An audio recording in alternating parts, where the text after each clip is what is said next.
Hi everyone, delonewolf here and welcome back to the Sunday recap, my weekly vlog where I talk a bit about my last week in games.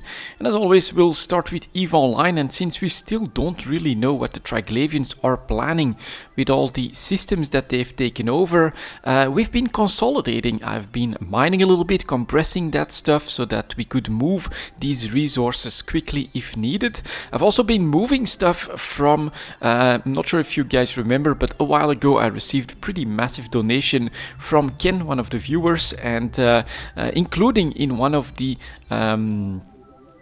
stations and one of the containers is a pretty big amount of minerals. I've actually been moving that closer to Detal, but still in an NPC station so that it's safe in case of vortex and things like that. You have to stay nimble in these uncertain times in EVE Online, and that's exactly what I've been doing, prepping a little bit so that we could either move that stuff to a market for sales. It's biggest at the moment when it comes to minerals, or to use it myself for production of stuff. That's also something that I'm thinking about scouting, what would be good to produce locally and to try to sell locally, because the market's actually doing pretty well. In Detail we have an increased number of sales that I'm seeing there, and so it's pretty interesting times, and I'm very curious to see what the Triglavians are planning to do. It's all working out mathematically, so it's like they've gotten 27 systems and then they've stalled their assault, which is obviously all part of a greater plan. And someone pointed out, thought was pretty interesting, of course, 27 is 3 times 3 times 3, which is in line with the Triglavians theme of doing everything in 3. They also have 3 claves, and so what's the next phase? We still don't know. I've got no clue, honestly, but I'm very curious, and so I'm definitely keeping an eye out for any news on the next events when it comes to the zenith of the invasions. Next to that, I also relaxed a little bit with a tiny bit of exploration, really not too much, couple of rounds here and there in some of the different ships that I've been using. Testudo Gila still by far the most comfortable one to run some of that more difficult content, stuff like the vigils, right? You're webbed, you're stuck. Having that big tank and that big passive tank with that great damage application is of course very handy there. And if I feel like doing some anomalies and things like that as well, I actually run in the Ishtar a little bit more, use sentry drones, use the drones, and also have a mobile tractor unit to just grab all the wrecks, do a little bit of salvaging at the end, and move on to the next site. So that's some stuff that I've been doing as well, and yeah, we're again eagerly awaiting any news. I've also, of course, done my PI, although we're still stockpiling that. It's another down week for PI. We're clearly seeing a bit of a lack of demand in most goods there, and my BPC runs once a week. I did another one last week, put all the contracts back up, and it's still the same situation. Structure BPCs are selling for very low prices and very slowly, but capital ship blueprint copies are selling like hotcakes. Freighters very high in price, orcas are selling, carriers are selling, dreadnoughts are selling, and actually carriers for a really good price last week. There was a bit of a surprise there, but that was up quite substantially.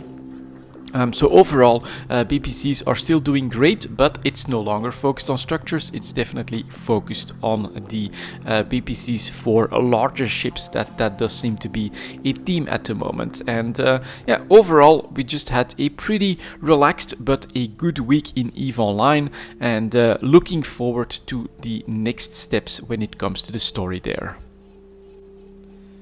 And so for the second game of the week, it's a little bit more Path of Exile. I played a bit more Heist, although I'm still not doing a lot.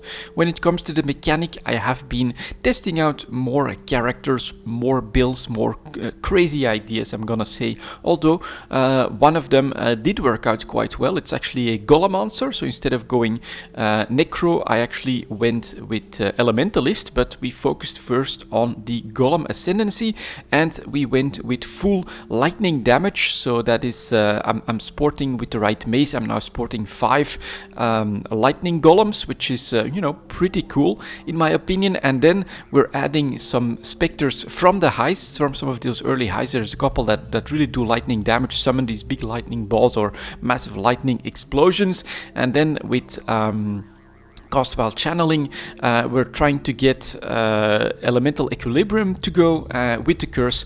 That is of course conductivity for more lightning damage, and I must say I was very surprised by this, but this was super fast through the axe, the fastest I think I've ever had. Now of course I did manage to right away use a 6 link, and at first you just go with some zombies, right? You get those early on since you're focusing on minions anyways. They are pretty good for tanking, and they still run late game as well. You know, with mid shield support they help to taunt away trouble and things like that. But once I then got that ascendancy and got to the level where I could use the gems for the lightning golems, they just started blasting everything on the screen. I could just walk through a map and everything behind me would just get completely obliterated by these golems and by the specters. So very interesting stuff. I definitely like that. Now a little bit later I also have gloves that actually, if I put 4 blue sockets in them, is also going to convert all physical damage to lightning damage. That could be interesting to build on that, but I also decided to go some other builds. I tried to make a Righteous Fire build work. I managed to get him into maps, but yeah, the defenses just aren't there again. And at the moment I'm actually working on a Cyclone character. The main reason for that is I actually have a 6 linked axe that dropped, and so I want to try to use that double 6 link if I can get that to work. Could be interesting. Still not really sure which second ability I'm gonna try to 6 link there, but yeah, it's something that really doesn't happen very often. Actually a decently low level 6 link axe, but with good stats I think for Whirlwind, with a bit of focus on fire damage. So it's gonna be a chieftain, and that's what I'm actually playing at the moment. I'm just having some fun with Path of Exile, doing some crazy stuff, trying some things out. Definitely not pushing maps or trying to get to end game or anything like that. Just, you know, more relaxing and experimentations in Path of Exile, and it's pretty amazing to see all the options that you have there. And I kind of like that, right? Someone quite often mentioned, why are you excited when you see uniques drop? Well, uniques can give you crazy ideas to try out when you get some of the cool ones, and so that's also something I constantly keep an eye out for. Do lots of beasts, go into Einhar's lair there, and try to create some new uniques and hope that we can get some crazy builds going. So some more fun with Path of Exile last week as well. And that was it, EVE Online and Path of Exile. Thank you very much for watching, guys, and I'll see you all next time.